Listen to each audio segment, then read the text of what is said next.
So what they did in Memphis was, as you heard, they started with first grade, and the idea at the outset, and you have to put it in a perspective, right?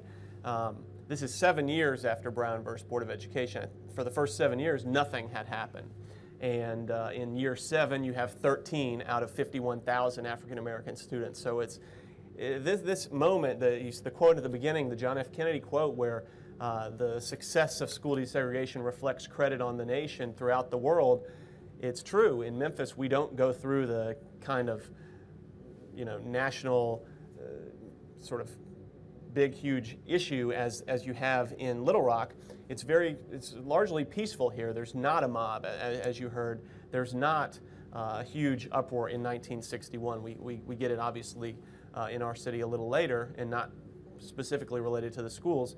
But what they did was, so 13 in first grade, and then the initial thought was those 13 would move up to second grade, and they would desegregate the second grade and maybe allow a few other transfers to come in, and then the third grade and fourth grade. And what my litigation history sort of is tracing is the way that the court is intervening in that process, right? The school system has set it up in such a way that it's going to take 12 years to have to have a completely integrated school system.